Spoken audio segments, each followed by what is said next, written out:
Good evening, I'm Cody Holyoke. And I'm Liz Bishop. He was hit while in a crosswalk, and now CBS 6 is asking what it will take to get warning signs installed. Craig Smith is live in Fultonville tonight. And Craig, you spoke to the mayor and the man's family. What's their take? Well, take a look at where we are, Cody and Liz. The collision happened right there in that crosswalk. The man who was hit ended up about 60 feet down the street near that set of stairs, and his wheelchair kept going another 80 feet down the street. According to the mayor here, 2 people have been killed in this crosswalk in the last 10 years. The man who was hit Monday morning at 9:30 has one relative, a sister, and she thinks somebody should do something.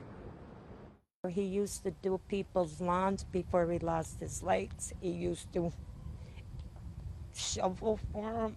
Here's what's left of the wheelchair owned by 64-year-old Eddie Bergh. His sister can't bear to look at it. All she sees is her older brother flying through the air. She believes no one at the state level cares to put up signage. If they did, they would put more out there with stores, everything for people that are handicapped, and they don't.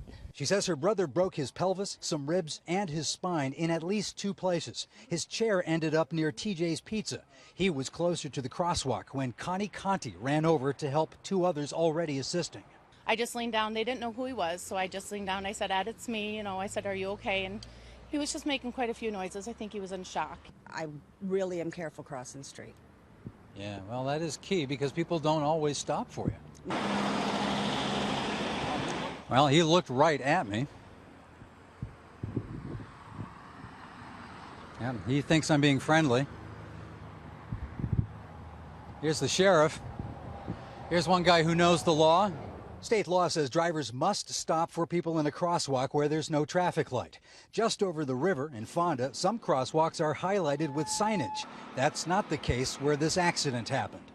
I mean, we were told at one time, I forget who told us, that we asked about putting those yield to pedestrians in the crosswalks. We were told that since it's a state highway, we couldn't do it.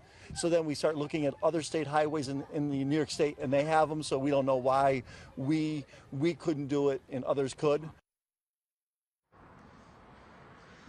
The mayor said he hadn't heard about what happened to Eddie Bergh until we told him this afternoon. He says he'll be on the phone tomorrow morning to the DOT in Utica. Pat Bergh says her brother is still in the ICU at Albany Medical Center. According to police, the woman who hit Eddie Bergh has been charged with failure to yield the right of way to a pedestrian. At 6 o'clock, you'll hear from a woman who says she saw the whole thing happen. We're live in Fultonville. Craig Smith, CBS 6 News.